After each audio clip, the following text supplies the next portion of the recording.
এখানে গত 20 ফেব্রুয়ারি যাত্রাবাড়ী থানাধীন সুফিয়া গার্মেন্ট সংলগ্ন লেগুনা স্ট্যান্ডে একজনের মৃত্যুর ঘটনা ঘটে, যেখানে খায়রুল নামক ব্যক্তি মারা যায়। সেক্ষেত্রে আমরা ঘটনার পরিপ্রেক্ষিতে বাংলাদেশ সেনাবাহিনী, পুলিশ, র্যাব কাজ করা শুরু করেছি। এক্ষেত্রে আমরা জানতে পারি যে গত 18 ফেব্রুয়ারি সিদ্ধিরগঞ্জ লেগুনা স্ট্যান্ডে এই খায়রুল এবং হৃদয়, দুই লেগুনা চালকদের মধ্যে একটি সিরিয়াল ব্রেক করে যাত্রী ওঠানোর পরিপ্রেক্ষিতে একটি দ্বন্দ্বের সৃষ্টি হয়, যার ফলে কথা কাটাকাটি ঘটে। এবং পরিপ্রেক্ষিতে 20 ফেব্রুয়ারি যখন দুই ড্রাইভার আবার এই যে যাত্রাবাড়ী থানাধীন লেগুনা স্ট্যান্ডে একত্রিত হয়, সেক্ষেত্রে তাদের মধ্যে হাতাহাতির ঘটনা ঘটে এবং এক পর্যায়ে খায়রুল নামক ড্রাইভারটি আহত হয়ে পড়ে এবং সঙ্গে সঙ্গে হৃদয় এবং কয়েকজন সহযোগী মিলে খায়রুলকে ঢাকা মেডিকেল কলেজে নিয়ে যায় এবং এক পর্যায়ে খায়রুল নামক ব্যক্তিটি মারা যায়। এর পরিপ্রেক্ষিতে হৃদয় এবং সহযোগী যারা ছিল, মোট 8 জন অভিযোগকারীর নাম আমরা পেয়েছি, যেটা মামলা পেয়েছি আমরা, সেখানে 8 জনের নাম আছে। তো এই মামলাতে যারা অভিযুক্ত সকলেই উক্ত স্থান থেকে পলায়ন করে, মেডিকেল থেকে পলায়ন করে। এর পরিপ্রেক্ষিতে পুলিশ, র্যাব, সেনাবাহিনী সোহান নামক অভিযুক্ত ব্যক্তিকে গ্রেপ্তার করতে সক্ষম হয়েছে এখন পর্যন্ত,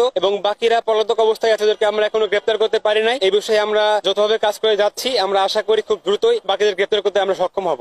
আমি এই বিষয়ে পার্সোনালি অনেকের সাথে কথা বলেছি, যারা এখানে স্থানীয় দোকানদার এবং কিছু লেগুনার ড্রাইভার এবং যে এখানে লাইনম্যান, তার সঙ্গে পার্সোনালি কথা বলেছি এবং জানতে পেরেছি যে চাঁদাবাজির কোনো ইস্যু ছিল না এবং কেউ আমাকে চাঁদাবাজি নিয়ে তথ্য দেয় নাই। এবং পুলিশের যে তদন্ত মত এবং আমাদের যে গোয়েন্দা তথ্য আছে, সেখান থেকে জানতে পেরেছি যে চাঁদাবাজির কোনো ইস্যু এখানে ছিল না। সিরিয়াল ব্রেকের যে ইস্যুটা ছিল, ওটাকে কেন্দ্র করে এক পর্যায়ে এটা হাতাহাতি পর্যায়ে থেকে মারামারি পরে চলে যায় এবং সেখান থেকে তার মৃত্যু হয়েছে বলে আমি জানতে পেরেছি। আমি ক্যাপ্টেন মোহাম্মদ ফয়সাল আহমেদ, আমি বিচ ইস্ট বেঙ্গল, আমাদের যাত্রাবাড়ির এবং ডেমরার দায়িত্বে আমরা নিয়োজিত রয়েছি।